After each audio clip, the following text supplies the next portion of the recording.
Hello, everybody. Welcome to the Sunday edition of Butch On Sports. Simply Butch is here, and as always, thanks for tuning in. Yes, indeed. Oh boy, oh boy, oh boy. What a Sunday here. But a good Sunday. If you were able to sleep a lot because it was raining outside, you had a perfect day. If not, then oh well. However, we'll try to give you some sports news that you can't get enough of and then some. So let's start off with the Detroit Tigers. Detroit Tigers were doing pretty well this weekend. Yes, they got out of a game on Saturday due to postponement after they moved the game up to 110, and it just blew up in their face. So they played the first seventh inning doubleheader in Major League history. Yes, since way back when. Okay, and guess what, boys and girls? They lost both games. Yes, indeed, in the first game, Shogu Kanyami, he had a RBI single in the seventh inning that gave the Cincinnati Reds a victory over the Detroit Tigers 4-3. Yes, but the real deal in that particular game, in that first game, was Tyler Alexander striking out the first 9 batters he faced. He tied the American League record for consecutive strikeouts as a reliever. Boy, oh boy, that was a big deal. Second game wasn't too pretty. Trevor Bauer, who's been charting and tweeting how bad the Comerica Park staff is when it come down to allowing him to pitch, which he should have pitched on Saturday, but he didn't get to pitch on Saturday because they called the game, and I don't know. However, he took it out on the Tigers in the second game of the doubleheader, and yes, they ripped him through the coals. He shut out the Detroit Tigers by a score of 4-0. And wasn't too much there. Very mild hitting in both games. Matter of fact, it would have been probably a shutout in the first game if Castellanos, who hit 2 home runs in that particular first game, didn't miss the ball and allowed the Tigers to score 3 runs in the 6th inning. That gave them an opportunity maybe to win the game, which they didn't. So there. Now, the Tigers' schedule has been screwed up. Yes, it has been. We'll give you the rundowns right now here. St. Louis Cardinals should have been in town tomorrow for a 2-game series with the Detroit Tigers, and then they go to St. Louis for 2 more games there. However, St. Louis got in a bit of a problem there with some coronavirus players getting caught in the wind here, and now that game has been turned around. The Cardinals will start the series on Tuesday, boys and girls. On Wednesday, they will have a doubleheader of 7 innings again here at Comerica Park. Only difference is, in the first game, Detroit Tigers will be the home team. In the second game, the Detroit Tigers will be the visiting team because they can't go to St. Louis because right now they're scrubbing that up and down and around for for coronavirus there, which right now, well, there are several players that has it on the St. Louis Cardinals team. But they won't be in uniform or even be in the ballpark as they are now in the quarantine. So, with that saying, the Thursday game will be also at Comerica Park. However, again, the Detroit Tigers will be the road team in this particular game, and the St. Louis Cardinals will be the home team. And I guess that works out better than just canceling all the games at Comerica Park because, again, Detroit Tigers, that would have been something else if they had to double down, which probably would have played some doubleheaders and some other things in order to get all that right. So they'll get one more doubleheader out of this, untraditional doubleheader, I might say, on Wednesday afternoon. Again, Detroit Tigers will play St. Louis on Tuesday, Wednesday, and Thursday at Comerica Park. Normally, this series was scheduled to be a series, 2 in Detroit, 2 in St. Louis. Not going to happen. On Wednesday, they'll play a doubleheader. Detroit will be the home team in the first game. The second game, Detroit will be the visiting team. and also on Thursday as well for a single game that they'll be playing as well. Now you got the rundowns on that one. The Detroit Lions have placed Matthew Stafford on the COVID-19 reserve list. Now, this does not necessarily mean that Stafford has tested positive for coronavirus 19. Stafford has not publicly commented on the news. The list is designated for players who either have tested positive on COVID-19 or have been placed in quarantine after a potential exposure. Yes, the news does not also necessarily impact Stafford's availability for the upcoming season. Now, the players have an option to opt out the season because of the pandemic, and many have taken that option there. Stafford has not announced if that option is going to be extended to him or he's not going to take it. Stafford had significant health concerns at home. His wife Kelly has suffered with non-cancerous brain tumor that required surgery in April of 2019. Now, she dealt with that particular months she had recovered in operation, and after that, she got pregnant again. And that was great because Matthew and Kelly now have 4 children in the home. That's including a newborn who have arrived in June, 14 months after Kelly had the operation there. So in this saying there is a lot of concern. Now, Kelly was very adamant when it came down to a month and a half ago when she mentioned to everybody they are moving, selling their $1 million and somehow money worth a home there because of the water that was around the particular home that they had. We don't know if they sold that or not, or going to sell it, or go move on to sell it, I should say.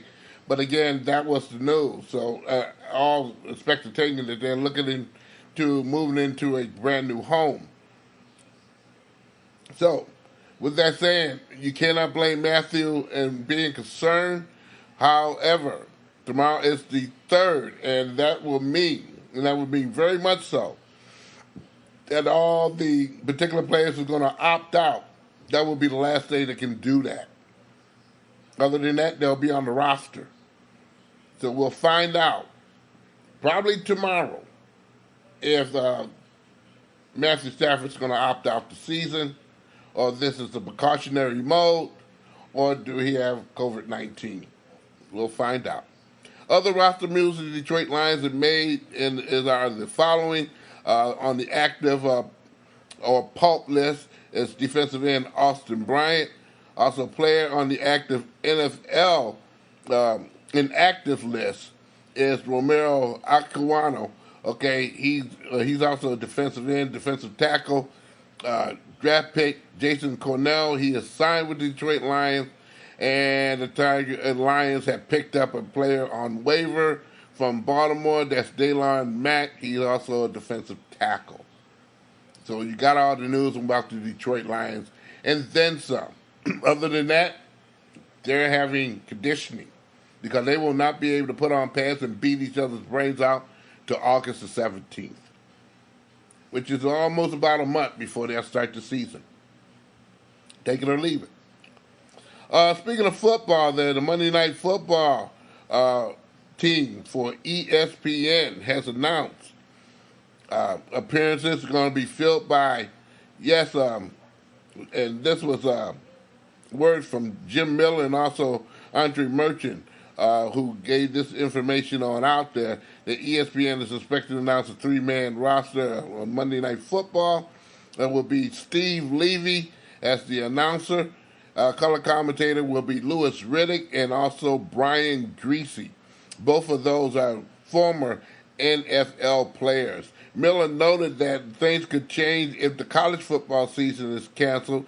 That suggests the tandem that they have for college football, Chris Fowler and Kurt Herbstreit, might be taking over if that situation plays out as well there. One thing stands on the ground now, Fowler and Herbstreit will be calling the first scheduled game of the doubleheader that ESPN has for Monday Night Football on that week 1. So yes, you will get to hear those two in unison. And unless they don't have college football, you might hear them a lot more. We'll see how that kind of doubles down for the football season. I know you care, boys and girls. I know you care. In the exhibition phase of the restart for the NHL, they took heat for kind of lumping out a supporter of the Black Lives Matter, but they kind of made up for that and then some on national television. The league was saving their message for a meaningful game or this beginning of the season for their playoff goodies there, which is they're having right now both in Edmonton as well as Toronto. But the NHL was taking a great positive step in working in collaboration with Hockey Diversified Alliance on a great message that was given on the air on Saturday there. That's when Matt Dumpus provided from the Minnesota Wild. He's a defenseman actively on the team and a founding member of the Hockey Diversified Alliance, delivered a powerful message on center ice before the game of the qualified game between at the Edmonton hub, and was a very, very sharp, neat, and got between the bones kind of message. Then Dumas, he kneeled and became the first NHL player to call attention to racial injustice in the mistreatment of black people during the national anthem. Okay, everybody stood, but he knelt, and he was in well support by two black players flanking him from Chicago, and as well as the Edmonton Oilers there. So, with that saying, National Hockey League is taking this stand that is just they really do not care for the particular there. Now, listen, he also he looked at some diversity issues there with him playing hockey, okay? Because, you know, in this country there, and I've heard the rumors several times on my front doorstep, because I used to play hockey as well, that hockey is not for black people. What is? you know, I don't know. But again, those are some of the statements that you get, and you wonder why. But again, you kind of shove them off and do the best of your ability to kind of stay whole when it's very hard to keep that good feeling inside there. Is a lot, and by golly, people was able to sit down and talk with each other. Some doggone times it would be a nasty situation there, and some people are not aware that they're hurting a lot of people by their mistreatment or their phoniness of how they treat minority people. Indeed, that was a very, very good speech. You can catch that speech, I'm quite sure, on YouTube or Facebook or a lot of other forums out there that are played that in its entirety. It was, again, very well done. By the way, he stood up for the Canadian national anthem. Dumas did that. So, for that particular story. Long time, and this was a shocker that we all got or received Saturday night. And it was a huge shocker when we got it around about in the area. Most of us got in the area around about 4 o'clock in the afternoon before the 6 o'clock news came on, and majority of the mediums in Southwest Michigan and around the state. But longtime Detroit sports radio personality Jamie Samuelson has passed away Saturday evening after a lengthy battle with colon cancer. Detroit News columnist Bob Rochahoyes tweeted, he was 48 years old. Samuelson revealed last Monday on the air of his show on 97.1 The Ticket. They revealed that he had battling cancer for the past 19 months. And some of us internally knew about this, per se, but knowing Jamie like he was, he's a battler nicest person you ever want to meet. We all took it in stride and knew that he was going to beat it, but it just wasn't so there. Uh, Jamie has been a co-host for the Jamie and Stoney show on 97.1 The Ticket at 6 a.m. Monday through Fridays. But I met this guy long, long time ago. I think in the year late '94 when WDFN was doing their show on off of Jefferson in a garage, and and the reason I guess the reason I went down there because I put in an application because I was just coming from Portland, Oregon for a visit here in Detroit, and was looking for a job, and they invited me to come down. Well, by the way, I didn't have a car, so I took the bus all the way on Jefferson Street, and finally found a place that I thought was a building, but it was in the back in the garage. But he was very kind to me, I didn't know that this relationship of knowing this guy would go further down the road because in '96 and '97 I was doing sports for WHFR uh, in Dearborn and covering sports until I was a sports director, and I do believe in '98.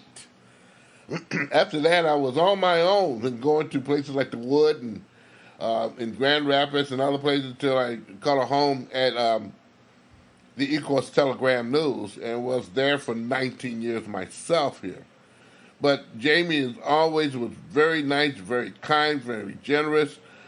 He was at DFN in '94, and soon after that, he moved to 97.1 The Ticket, where he was a co-host again with Wojo before moving to the mornings with Stone there,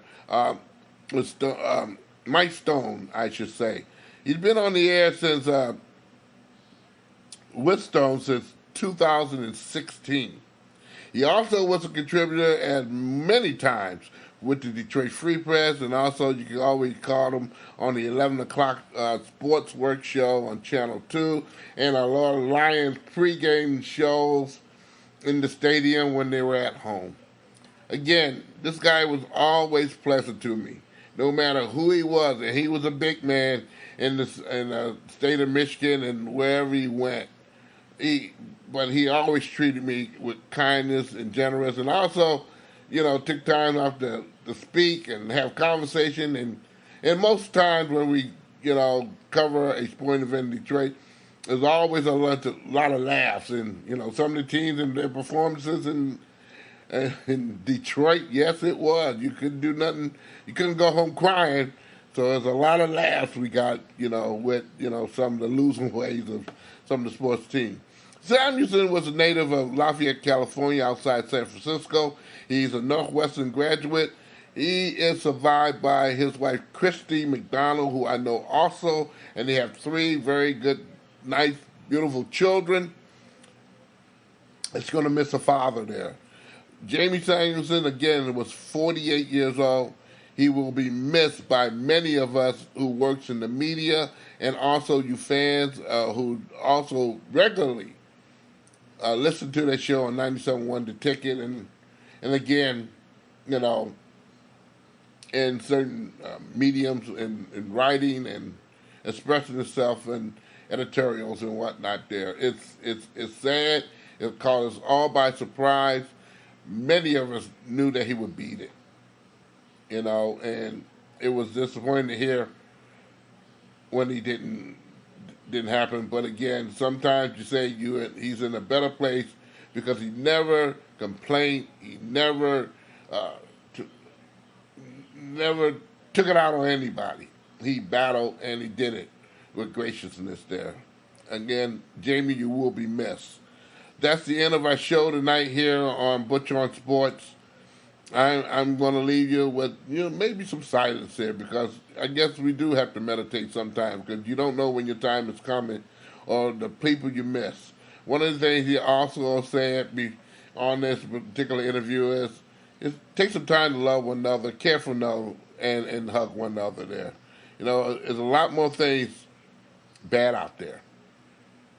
But take the time out to care because we're in a bad situation here in the United States, especially with COVID, but some other socialism that we got to get a grip of. Do it for our children, please. Hey, I'm Butch Davis, simply Butch as you guys call me. Hey, have a great and wonderful beginning of the week.